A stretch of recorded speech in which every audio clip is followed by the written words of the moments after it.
The turnout was around 50 students, I think, or 58 right now. But the number of people who have answered is about 36 people who have answered.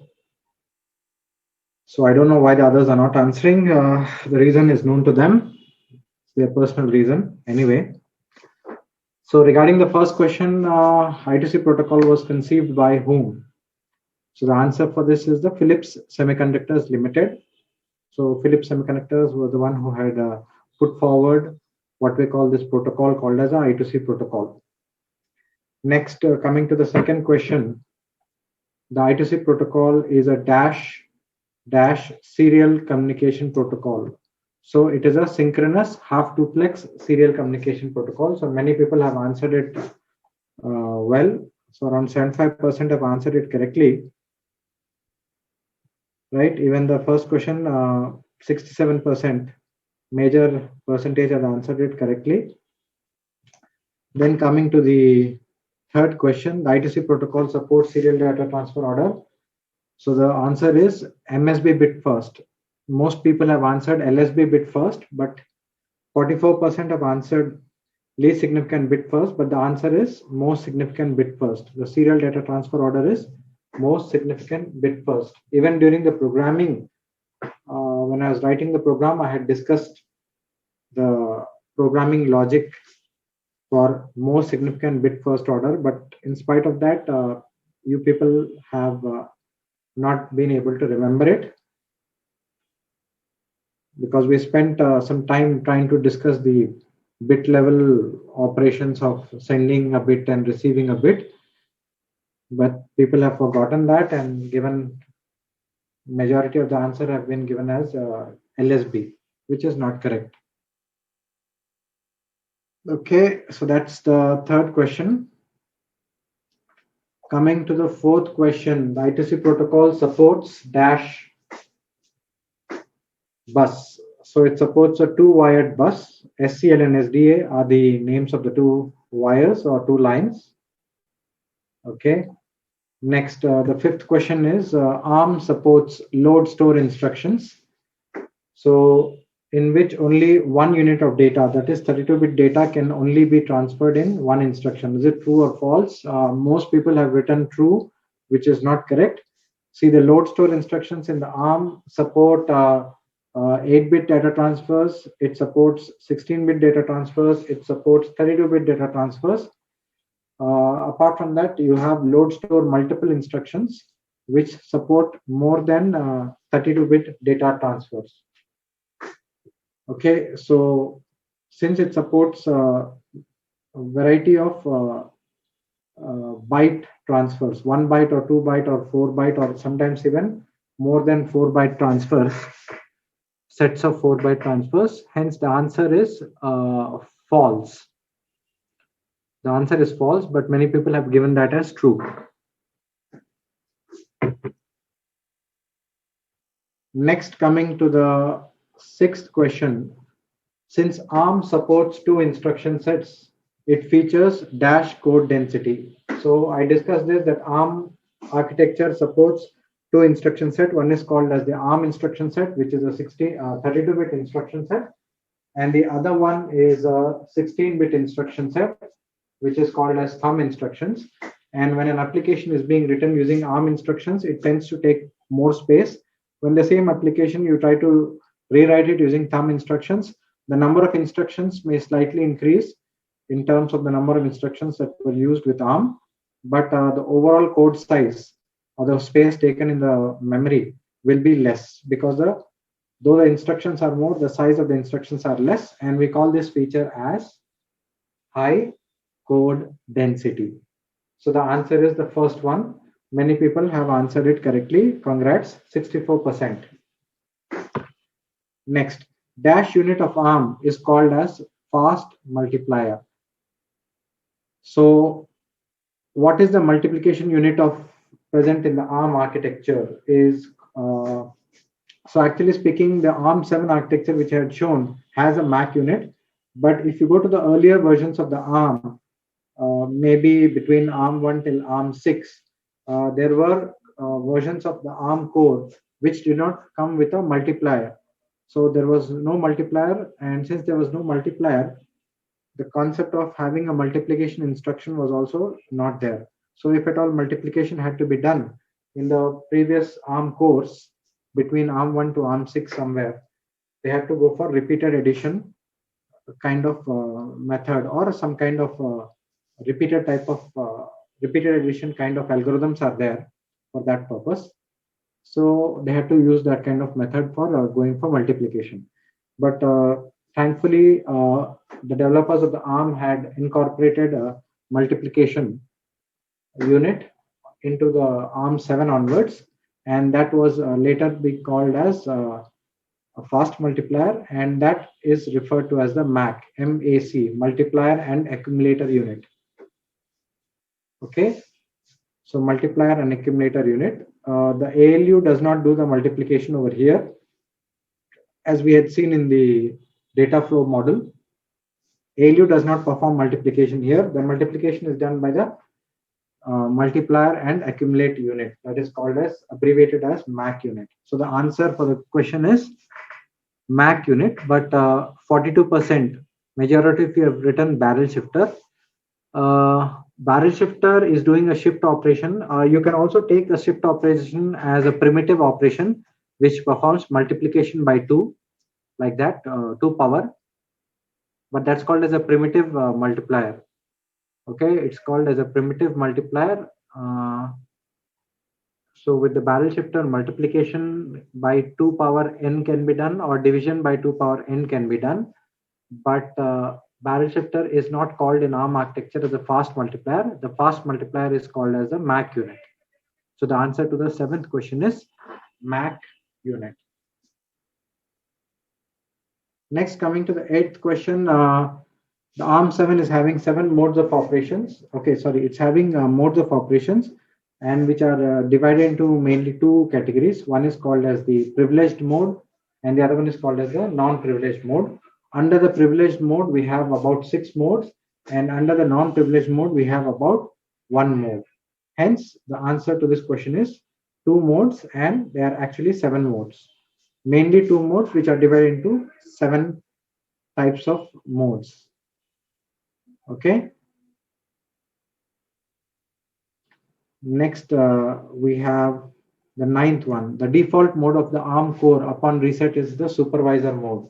So among the 7 modes, supervisor mode is the default mode of operation, which is also called as the mode in which the operating system kernel may execute, if at all an operating system is being designed for the ARM architecture.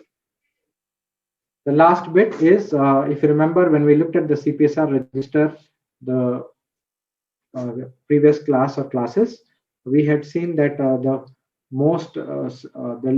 bits of the CPSR register, which is bit number 0 to bit number 7, this is called as the control bits or control field. So in this bit number 0 to bit number 7, bit number 0 to bit number 4, that is 5 bits, are used for the ARMS mode selection. And among this ARMS mode selection, the following are the numbers. I'm just giving you that. So 0x 1 0, next you have 0x 1 1, then you have 0x 1 2, then you have 0x 1 3, then you have 0x 1 7, then you have 0x 1 b, and then you have 0x 1 f. So as you see guys, these are the different values. Now if you take the binary value of them, what will be the binary value in terms of 8 bits if you take, or 5 bits if you take? 0 0 0 0, and then this is 1. Next you have next one is 1 0 0 0 1. Next you have 1 0 0 1 0. Next you have 1 0 0 1 1.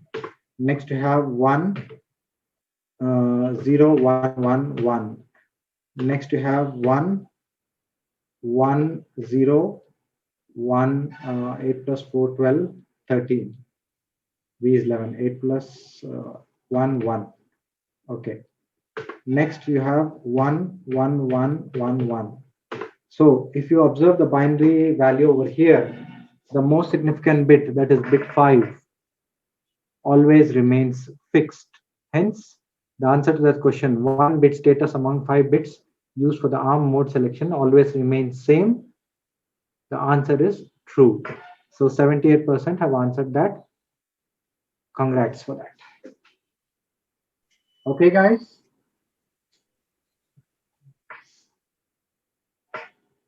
Is it okay, guys, regarding this?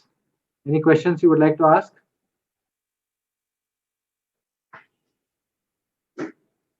I hope the questions were informative and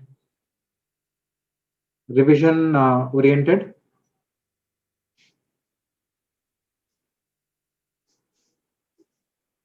Yes, people, am I audible?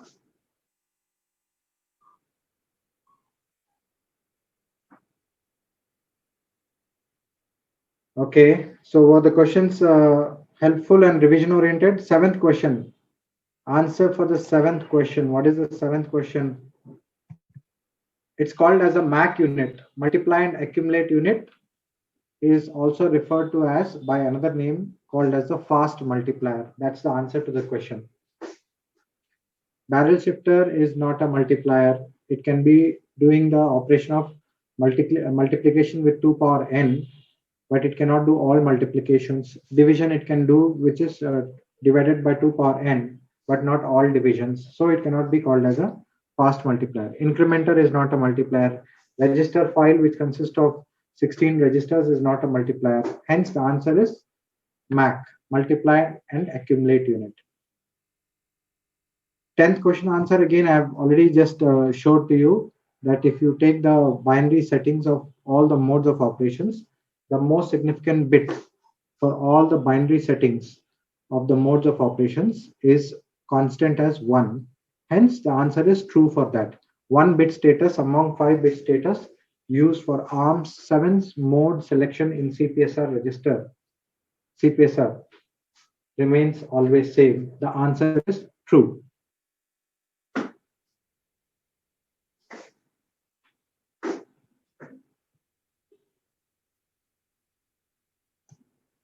Okay.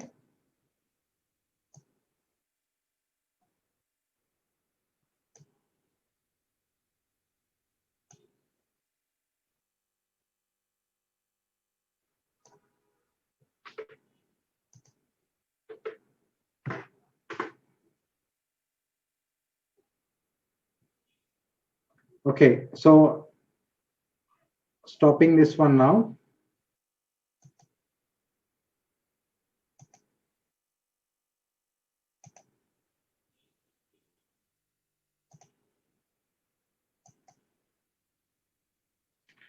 I'm launching the next what we call set of questions. So try to answer them. You have about 10 minutes starting from now.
Okay, people.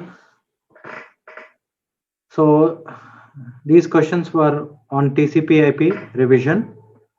First question, many people have answered well. Around 58% have answered it correctly. Remaining have answered it wrongly. Okay, so it's class A because the first byte is within the range of 0 to 127.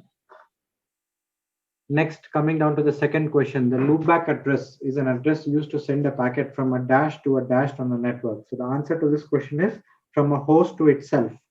Loopback packet is used mainly to send a packet from a host to itself to test what we call the TCP/IP protocol suite, whether it's working properly or not.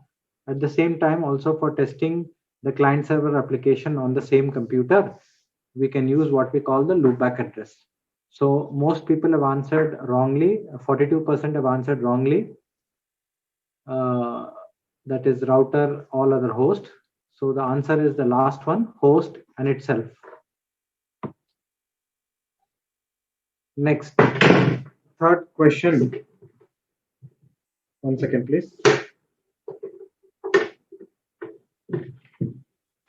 Third question says, what is the destination? What destination address can be used to send a packet from a host with an IP address to all hosts on the same network? That means a host with an IP address 188.1.1.1 wants to communicate a broadcast packet to all hosts within the same broadcast network. So for that, you have to use what we call the limited broadcast address. The limited broadcast address is 255.255.255.255. But most people have answered as a direct broadcast address, which is 188.1.25.25, which is the wrong answer. So when a host has to broadcast to all hosts on the same network, it has to use limited broadcast address, which is a class E address, not a direct broadcast address. So the answer for the third question is the third option, but not the fourth option. Most people have answered the fourth option. Next, a bridge can access to the dash address of a station on the same network. A bridge can access the link address. A small, I think, correction, grammar correction or sentence correction in the question is a bridge can access the dash. So the two should not be there. A bridge can access the dash address of a station on the same network. So the answer to that question is the link address or the physical address or the MAC address or the hardware address of the station on the same network. That is the property of a bridge. Next, coming down to fifth question, IPv6 has a dash bit address. So 55% have answered correctly. Many others have answered wrongly. So the answer is 128 bits. Next, sixth question, checksum in the IP packet does not cover the header and the data. Checksum in the IP packet only covers the header. Checksum in the UDP packet covers the header as well as the data, but checksum in the IP packet covers only just the header. So this is a theoretical information. Checksum in the IP packet covers only header, whereas checksum in the UDP packet covers both data and header. Which of the following is not an IPC event? Which of the following is not an IPC event? Many people have answered it wrongly. 34% have answered it wrongly. So socket is an IPC event. Shared memory is an IPC event. IPC stands for what? Inter-process communication.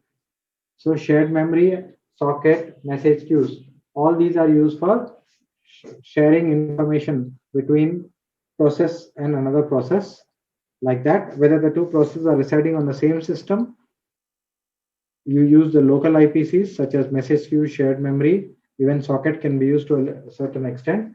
But if you are having two processes on remote systems and you want to share information, then you use the socket, of course. Semaphore is not a IPC mechanism, but more it is called as a synchronization mechanism.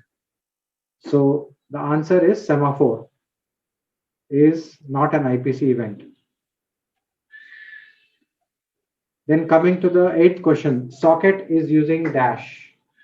So socket refers to combination of a port number as well as an IP address is called as socket. But since the IP address is not mentioned over here and memory address is given something, so the answer for this question is only port number as of now.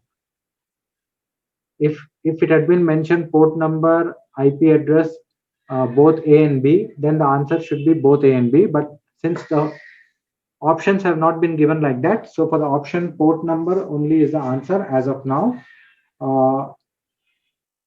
Most people have given all of the above, which is not correct. Next, coming to the ninth question. Out of these, what is the major difference between sock_stream and sock_dggram? One is used for TCP and the other one is used for UDP. So that is, what is it? Both are same, is not correct. One is fixed length. To that extent, yes, one is not fixed length here. SOCStream supports byte stream communication with no message boundaries. SOCDGgram is also not of fixed length. So one is sequenced, the other is non-sequenced, also is not correct. So one is used for TCP and the other one is used for, wait, 1 second. Just hold on, please. One is used for TCP, other is for UDP, that is correct. One is sequenced and the other is non-sequenced. The third option here, the fourth option here also has something to be considered, because in TCP sockets we have sequence numbers and acknowledgement numbers. In UDP sockets we do not have sequence numbers and acknowledgement numbers. Hence, I think for this question, the two answers will be there. One answer is used for TCP and the other answer for UDP. One answer is one is used for TCP, the other for UDP. And the fourth answer, one is sequenced and the other is non-sequenced. One is sequenced and the other is non-sequenced. This is also a possible answer for the question 9. So we can say that the question 9 is having these two answers. First one and last one. Coming to the 10th question, what kind of data byte ordering is followed in sockets? The answer is big endian. Socket communication has been standardized to use what we call big endian communication. So multi-byte data such as IP address, multi-byte data such as IP address or port numbers or IP address information will be passed out on the network in the big endian order, but not little endian order. Most people have written little endian order, which is not correct, and depends on hardware also is not correct. So the concrete answer for this is big endian is standardized.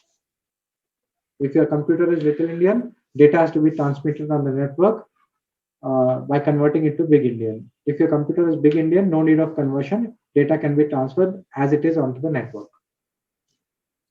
Okay, people, did you get this? Hello, people. I hope these questions were helpful and revision oriented. Do you think you are benefiting from these questions, or do you think we are wasting time in questions and answering? Do you think you're wasting time with the questions and answers, or do you think you're benefiting from the questions? Benefit, sir. Okay then. Somebody V1986N11 is asking the question. First question, please. First question answer, please. First question is a simple one. See, IP address has been given as 4.5.6.7. So you have to look at the first byte. If the first byte is within the range of 0 to 127, it is called as class A. If it is 128 to 191, it is called as class B. If it is 192 to 223, it is called as class C. If it is 224 to 239, it is called as class D. If it is 240 to 255, it is called as class E. So since the first byte of the IP address has been given as 4, it obviously lies within the range of 0 to 127, and hence the answer is class A. Okay. So that concludes this. So again, tomorrow we'll be having 20 questions. Tomorrow we'll be having 20 questions. This time 5 questions on TCP/IP, 5 questions on I2C, 5 questions on ARM, 5 questions on 8051. Oh my God.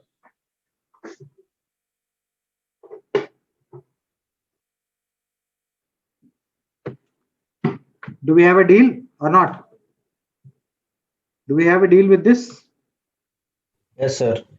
Is it okay if I'm going to conduct questions on multiple subjects?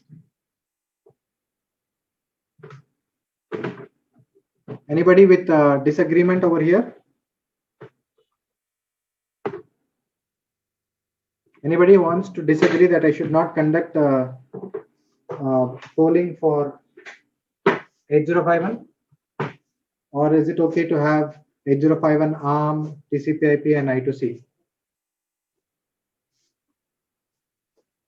Okay, nobody seems to be giving any restrictions. So I'm taking it as a okay. So prepare well tomorrow for 20 questions, 5 questions each from the subjects mentioned. Let's continue with today's discussion.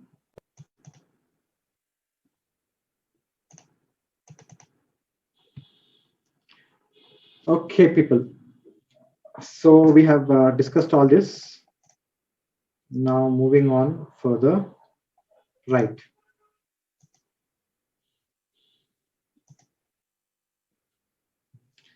So just a quick discussion on this agenda called as nomenclature. See, whenever we talk about an ARM CPU, okay, ARM CPU, an ARM CPU will involve an ARM core along with some extra features. Now, if I take an ARM core, we have ARM 7 core, and to this ARM 7 core, some features are added, and it gives one implementation. One implementation will have one nomenclature. Similarly, to the same ARM 7 core, if feature set is slightly changed, then you will have another implementation which is having another nomenclature.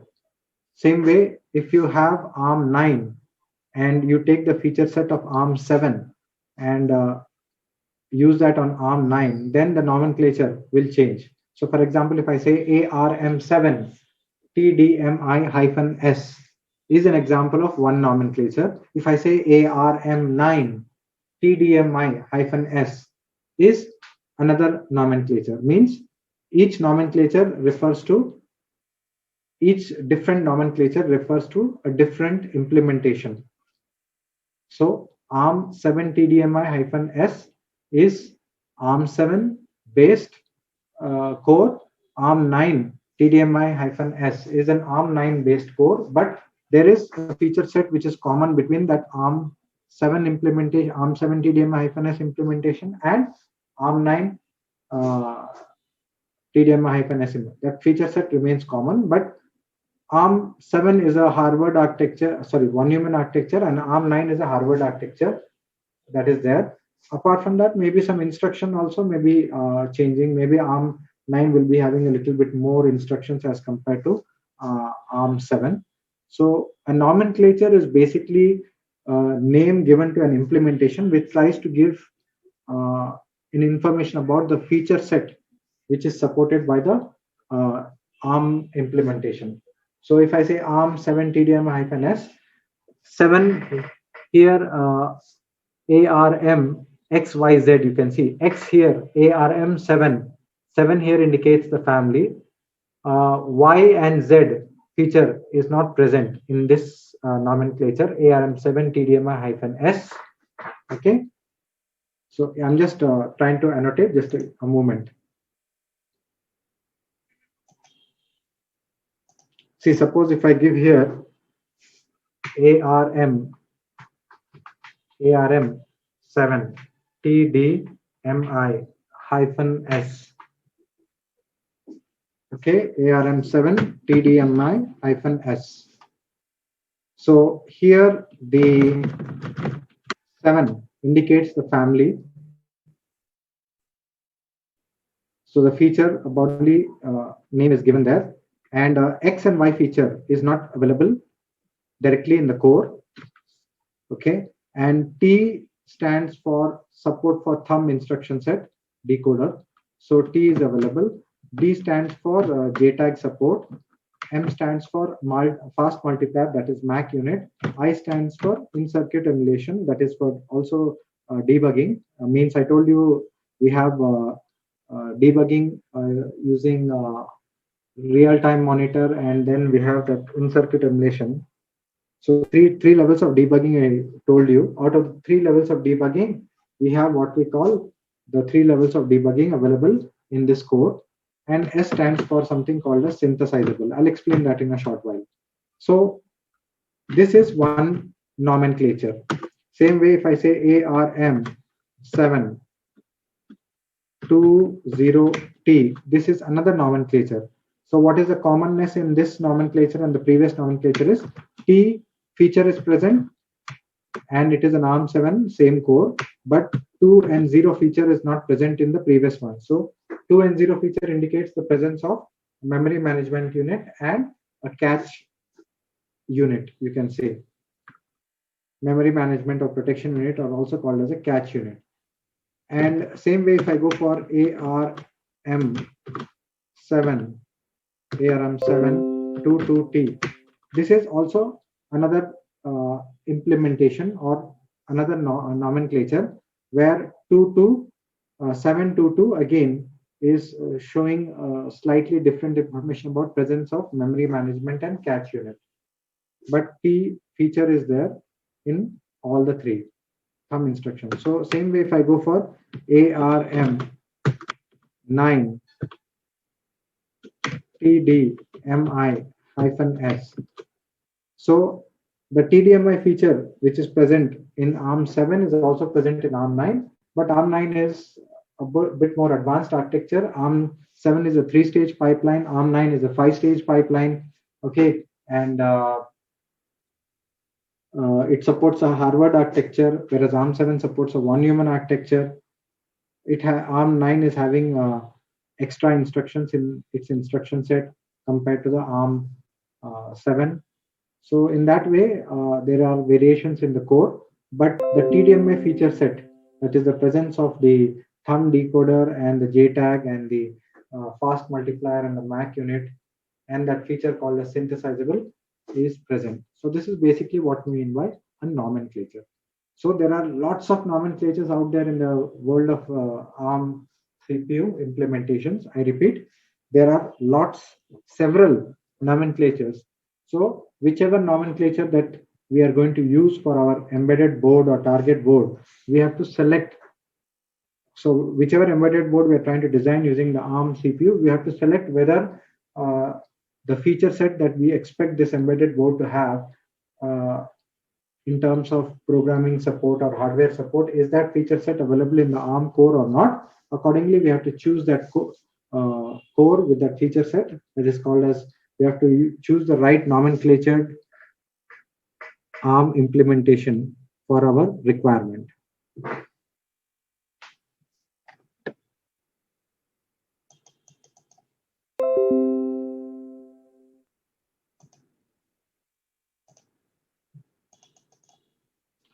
Just please have a look at this slide to give you a bit more information about what I was discussing.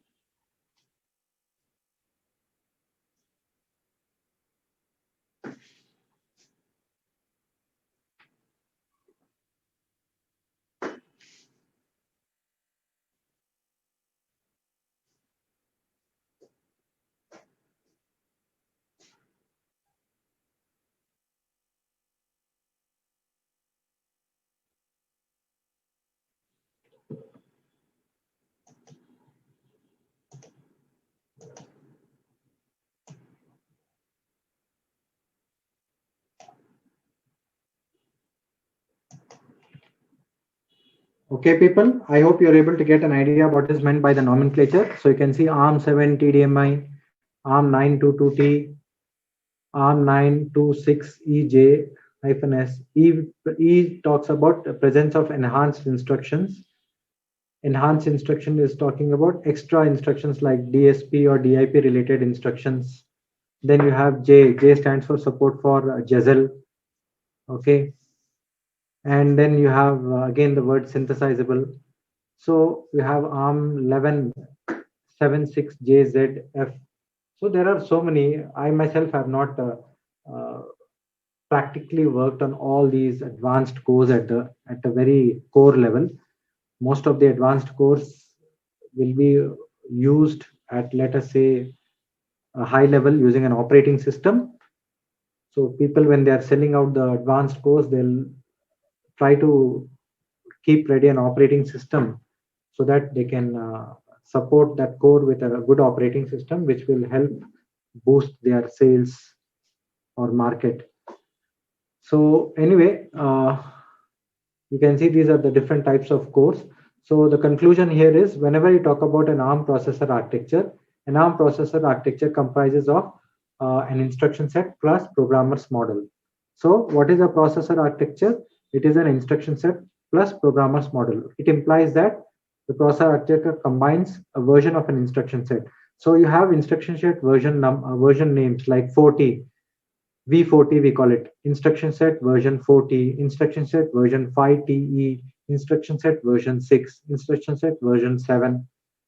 Uh, right now here in this picture it's showing you Cortex A series, R series, M3 series, M1 series, like that. But of course right now I think we are even having the Cortex uh,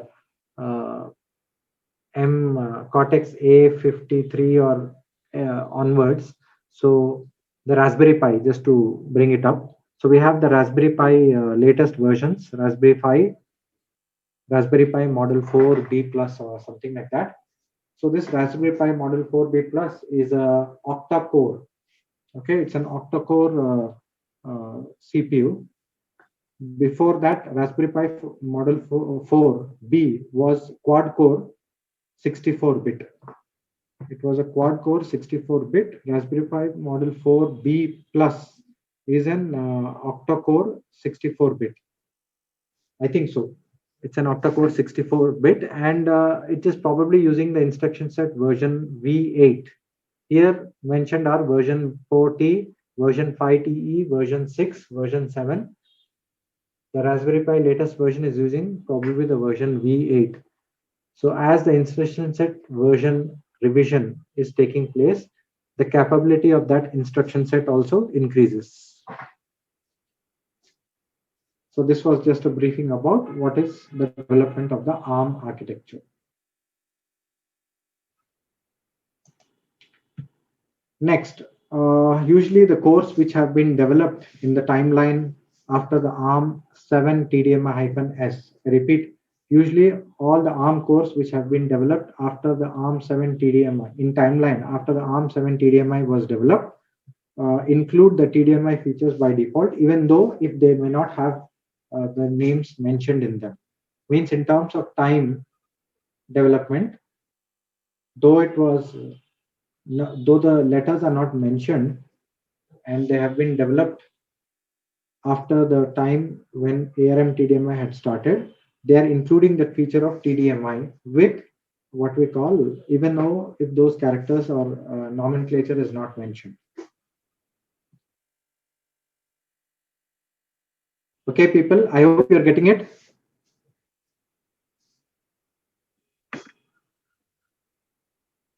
Hello, people. Am I going at a slow pace enough for you to absorb?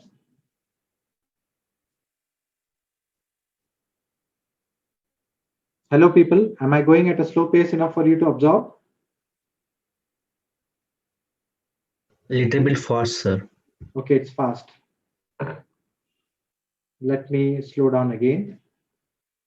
Okay, the development of the ARM architecture. So whenever you talk about an ARM architecture, it comprises of a processor, means processor architecture here implies the combination of an instruction set version along with a programmer's model. Instruction set version is just a name given to an instruction set which has some capabilities, and programmer's model is basically talking about the accessibility of the registers. Like we discussed, we have 7 modes of operations in the ARM7, and in this 7 modes of operations, each mode will allow you to access a maximum of 16 registers, namely R0 to R15 registers. Apart from that, you have the CPSR and SPSR registers. So the accessibility of the registers in the architecture is called as the programmer's model. So the registers which are accessible to the programmer is basically referred to as the programmer's model. So as you go from ARM7 to probably ARM9, ARM11, ARM Cortex, maybe a few more registers might have been added, or the register model might have slightly changed or got enhanced, but still we call it as a programmer's model. Registers which are accessible by the programmer in the core, these are called as programmer's model. So the combination of the register set, core register set, along with the instruction set being used is referred to as a processor architecture. So a processor architecture may use an instruction set version, namely 4T. Then you have instruction set version 5TE, version 6, version 7, and do we have until now instruction set version 8. So as you go from a lower instruction set version to a higher instruction set version, the capabilities which the instruction set will be able to support will increase. That is the what we call overall funda about the development of the ARM architecture. And I also mentioned that all cores which have been developed in timeline after the development of the ARM7 TDMI-S include the features by default, even though the TDMI feature is not mentioned in the nomenclature. Okay, people?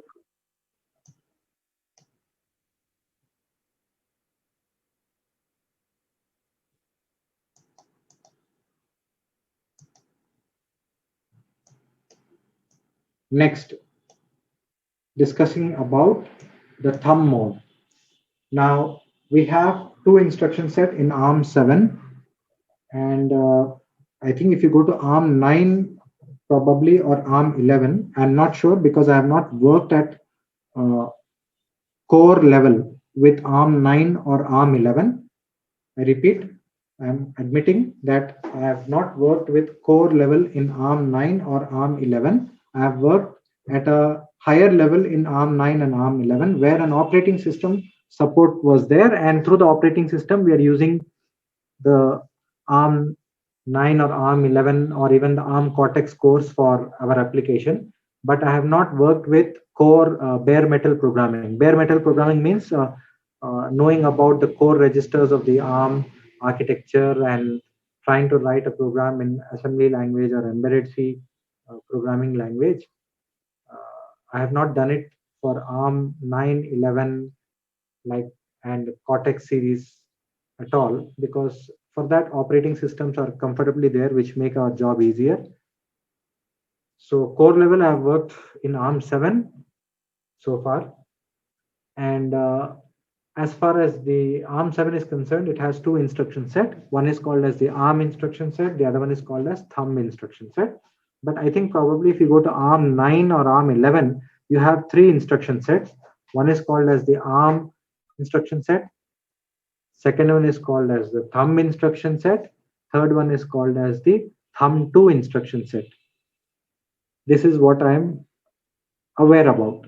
I have not worked on thumb2 instruction set, but this is how information I have about thumb2 instruction set. So thumb2 is a kind of instruction set which is much better in terms of features. Okay, and apart from thumb2 instruction set, if you move on to more higher versions of the ARM, it will have more instruction set. So right now, since we're learning and focusing on ARM7 from core programming point of view, the two instruction sets. One is called as the ARM instruction set, which is a 32-bit instruction set. The other one is called as thumb instruction set, which is a 16-bit instruction set.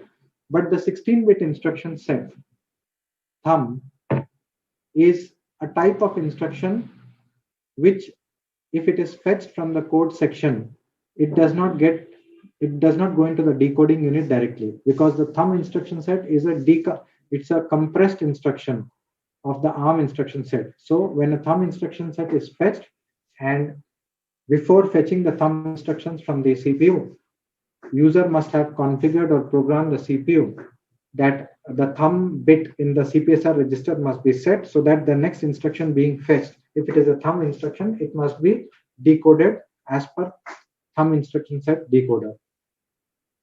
So when the thumb instruction set decoder decodes that instruction, it will again expand it or decompress it back into a 32-bit instruction ARM. Then it will send it to the ARM instruction decoder. Then it will be decoded, then executed. So this is what happens with a thumb instruction. So in the case of thumb instruction set, whenever you're using a thumb instruction set, you are not having the privilege to access all the 13 general purpose registers that you were able to access in ARM instruction set. Like in ARM instruction set, we can access the 13 general purpose registers, namely R0 to R12. Whereas R13 is the stack pointer, R14 is the subroutine link register, and R15 is the program counter. Okay, so do not get worried about these things, because when we start programming, these things will automatically be applicable in the programming, and as they're getting applied in the programming, you will be getting acquainted with them or familiarized with them more and more as we are doing the programming. Okay, people? Okay, people, do not worry about the names that I'm mentioning right now. I'm mentioning the name now. Again, I'll mention it later in another class. Again, I'll mention it later in another class, like that. But we will do programming practicals where these will become applicable. These names will become applicable, and you will be getting to be familiar with them. So the registers that we are accessing in the register file, that is R0 to R15, out of R0 to R15, R0 to R12 are the GPR registers, general purpose registers, which are accessible in the ARM mode, and R13 is the stack pointer, R14 is the subroutine link register, and R15 is the program counter. In the case of the thumb instruction set, privilege has not been given to access all the 13 general purpose registers. Only 8 general purpose registers, R0 to R7, can be used in the instruction of thumbs. So restricted. So you can see that is also a level of security kind of thing. Next, the CPU can be made to switch from ARM mode instruction set to thumb mode instruction set dynamically. Means default it will be in ARM mode. From ARM mode, it can be made to switch to thumb mode. And while it is in thumb mode, it can again be made to switch to ARM mode. Again, from thumb mode, ARM mode, it can be switch to thumb mode. So it can be made to switch interchange from ARM mode to thumb mode to ARM mode dynamically during runtime of the application. This ability of the ARM core to switch from ARM mode to thumb mode to ARM mode dynamically during the execution of the application is called as interworking of ARM and thumb instructions.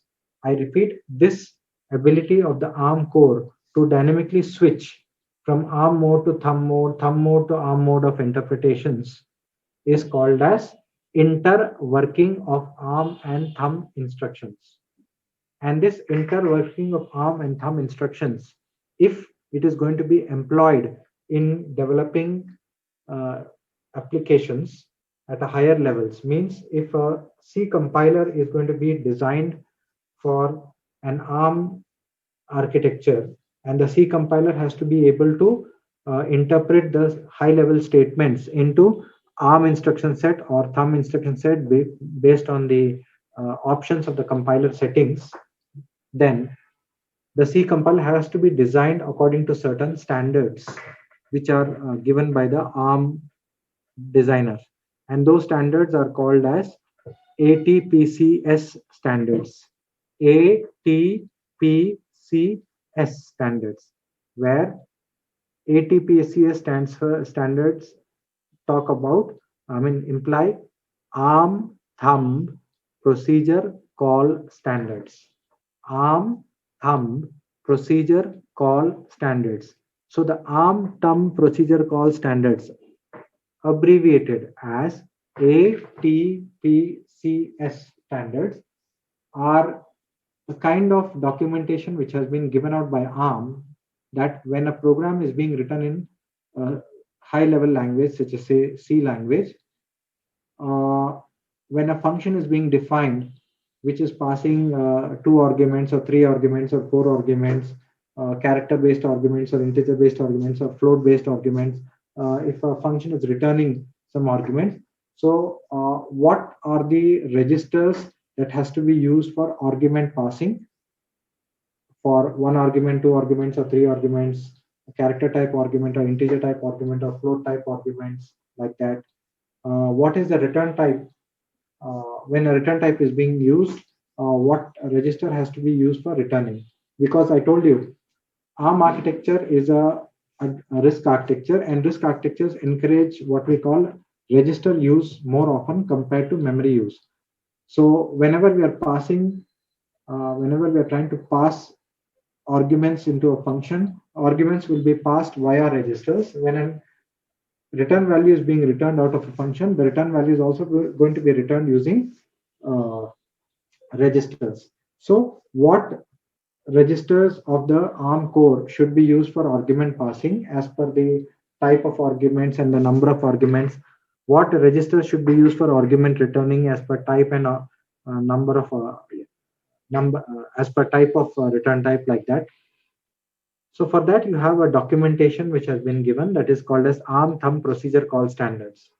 So according to this ARM thumb procedure call standards, a C compiler developer has to develop a compiler so that it can interpret source code written in C language into assembly language, keeping these ATPCS standards in mind, because this ATPCS standards, if it is followed by every compiler for ARM, then the code interpretation will not be problematic. But if one compiler is not following the ATPCS standards and another compiler is following the ATPCS standards, then writing a code in one compiler and then trying to compile it in another compiler means writing a code in one environment and trying to compile it in another environment will be problem in terms of interpretation as per non-standards. So to standardize the interpretation process also, a standard has been developed called as ATPCS standards, which will define how a function defined in ARM instruction set should be interpreted, how a function defined for thumb instruction set should be interpreted. Okay, people, did you get the gist of what I wanted to discuss? Please confirm.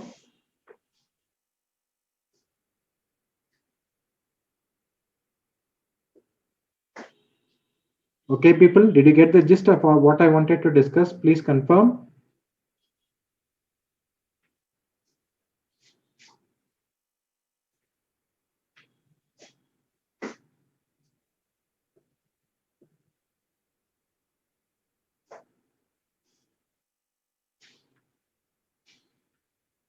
Okay, once again, ARM thumb procedure call standards have been suggested by the ARM designers or developers, giving an idea that when a compiler is being designed for the ARM core, this compilers being designed for the ARM core should use this standard in terms of interpretation. So when a compiler has been designed using ATPCS standards, if a program has been written, if a function has been defined where arguments are being passed and return values are being returned, so what set of registers should be used for argument passing? What register has to be used for argument return value of the function? This has been standardized, and this standard has to be followed in all the compilers if they are designed using ATPCS standards. So if a program has been written and tested on one compiler, and the same program is going to be compiled on a different compiler, the arguments being used for argument passing, the registers being used for argument passing and the register being used for return values should meet what we call the rules of what we call ATPCS standards. They should not break the rules of ATPCS standards. This is what ATPCS standard is talking about, ARM Thumb Procedural Call Standards, which is telling that these rules have to be followed in designing a C compiler when interpreting ARM source code written in languages like C, C++, for example, high-level code. Is it understood, people? Okay. Because if you're trying to pass registers, if you're trying to pass arguments using ARM instruction set, you can access 13 general purpose registers. If you're trying to access, if you're trying to pass registers using thumb instruction set, you cannot access all the 13 general purpose registers. You are restricted with 8 general purpose registers only. So the interpretation for thumb instruction and the interpretation for ARM instruction will change by the compiler, and this compiler has to interpret this change as per the rules given in the ATPCS standards. So the CPU can be made to switch dynamically between ARM mode of interpretation and thumb mode of interpretation like that. As I already mentioned, the T bit of the CPSR register should be set by the programmer while the CPU is in the ARM mode, so that the next subsequent instruction it will fetch and try to decode and interpret. It will interpret as thumb instruction.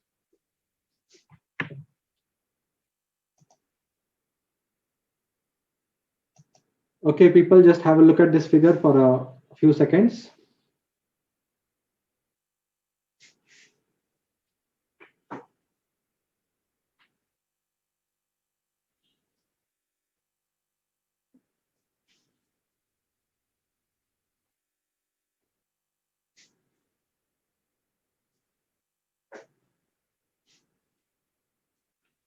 So what is this figure trying to say is the registers. So as you can see, the ARM state is having accessibility for 13 general purpose registers, R0 to R12.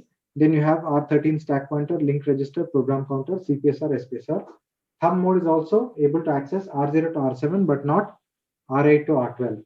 And stack pointer, link register, program counter, CPSR and SPSR are accessible just like ARM state.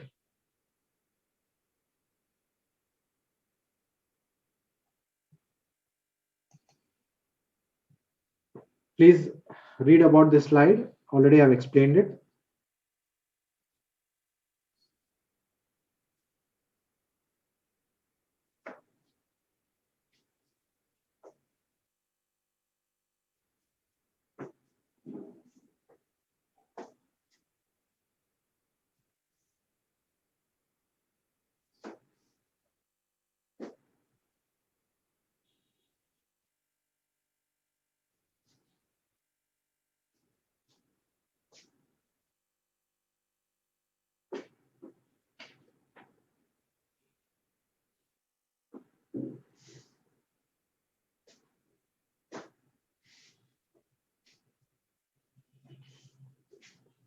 Okay, people, have you gone through the points in the slide?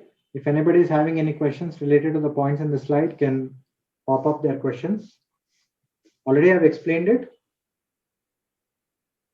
Whatever is in the slide, I've already explained it during my discussions.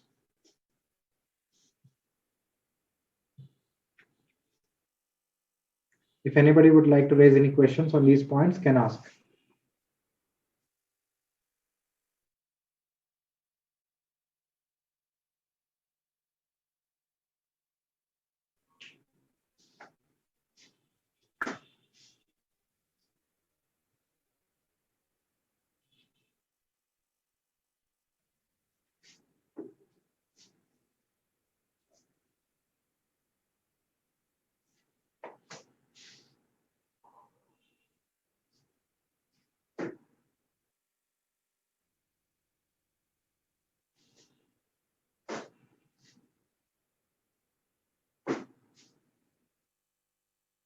Okay, no questions are coming up. So maybe I'm taking that as a signal to go ahead. Look at the next slide. Also, I've explained it, but just what I need to explain there is the use of the operations. So dynamically, as I already mentioned, the ARM processor can switch from ARM mode of interpretation to thumb mode of interpretation. So the switching operation can take place desiringly using an instruction called as BX. We have an instruction, a particular type of instruction called as BX. BX stands with branch with exchange. So the BX instruction can be used for uh, branching or jumping. Uh, the other use of BX instruction can be used for branching or jumping, in other words, normally. But the also extra or additional use of the BX instruction is it can be used when the CPU has to switch from ARM mode to thumb mode or thumb mode to ARM mode. So when the CPU is going to make a switch from ARM mode to thumb mode to ARM mode, if at all the T bit is set to 1 and then the BX instruction is given, then the CPU is going to switch from ARM mode to thumb mode and thumb mode to ARM mode of interpretation, desirously using the BX instruction. While the CPU is in the thumb mode of interpretation, if at all, if an interrupt is raised, maybe a FIQ interrupt is raised or an IRQ interrupt is raised or a bot interrupt is raised or an FIQ, sorry, an undefined instruction interrupt is raised. What are other modes? We have software interrupt is raised like that. So whenever an interrupt is raised, then automatically the CPU will be made to switch back from the ARM mode of interpretation to thumb mode. So the question is why? Why will the CPU be automatically forced to switch from thumb mode of interpretation to ARM mode whenever an interrupt is raised in the ARM core? Can you please answer this question? Take your time and try to answer the question.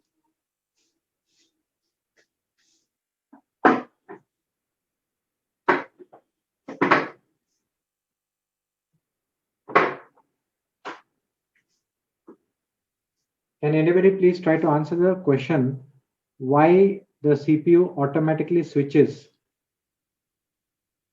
by itself from ARM mode to thumb mode, sorry, from thumb mode to ARM mode whenever an interrupt is raised?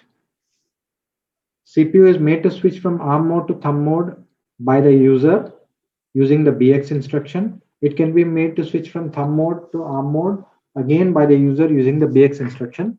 But if the CPU is in thumb mode of operation and some sort of interrupt is raised, automatically it will switch from thumb mode back to ARM mode without the use of the BX instruction. It will automatically switch. The question is why does it automatically switch from thumb mode back into ARM mode when an interrupt occurs? This is a very, very important question which may be asked in interviews, which has been asked and which may be further asked in interviews. Please try to answer the question.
Just a moment, please.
Okay, V19HE7P2 is saying performance matters. No, it's not about the performance matters.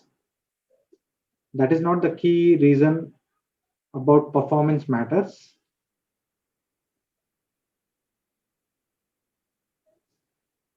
V19HE7P2 says performance matters, but that is not the key reason for why it has to forcibly, or I mean automatically switch back from thumb mode of interpretation to ARM mode of interpretation. That is not the key reason. The key reason is something else. Can anybody else try to answer it?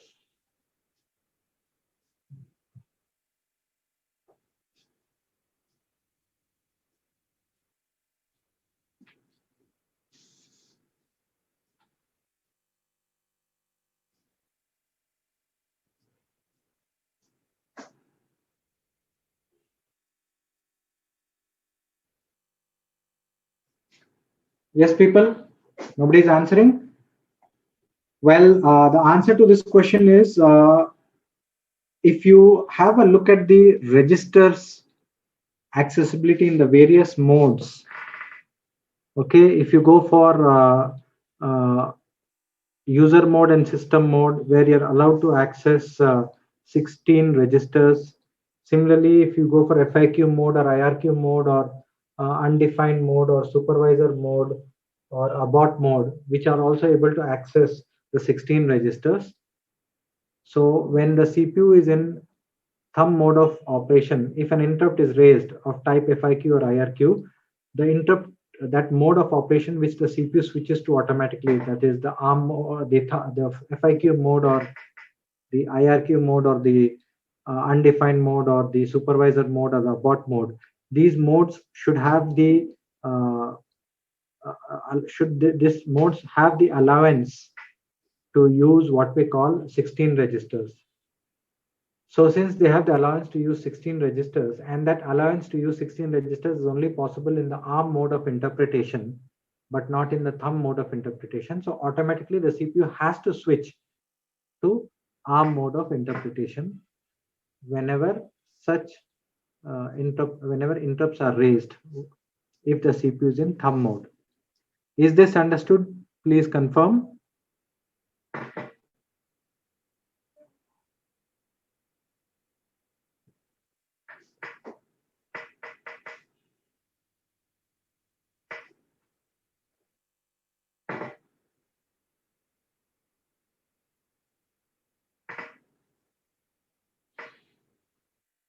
Okay. So that was the discussion about this picture. Moving ahead further in the discussion. Please have a reading of this, because this is also something which I have mentioned in my discussions, but maybe an extra point is given over here. Just have a reading.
Okay, so what are these points talking about? Already I told you ARM instructions are 32-bit wide and thumb instructions are 16-bit wide. I have already mentioned that. I have also mentioned that thumb instructions are the compressed form of ARM instructions. Thumb instructions do not directly decode and execute. Thumb instructions, after fetch from the memory, they have to be decompressed back into 32-bit ARM instruction. Then they have to go into the ARM instruction decoder, then get decoded and then the execution goes ahead. So this is already what I mentioned. So an extra point given here is the all ARM instructions support conditional execution, which I already discussed about in the previous classes. What is meant by conditional execution? So it helps in maximizing the throughput of the CPU. So all ARM instructions support conditional execution, whereas thumb instructions mostly do not support conditional execution. Mostly, maybe there may be a few thumb instructions which may support conditional, but most of the thumb instructions do not support conditional execution. Hence, they are said to be unconditional. So this is the difference which you should remember.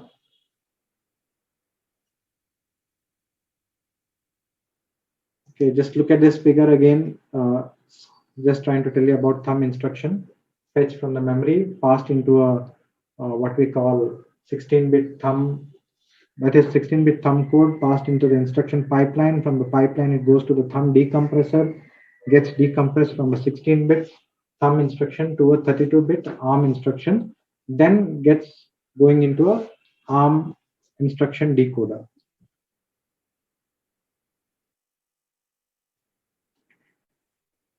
Okay, guys, next. So here we'll have a break.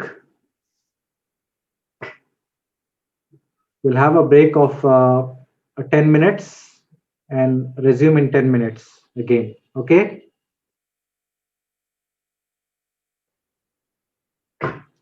Okay, people, we have a break here for about 10 minutes. We'll start by 12 o'clock after break.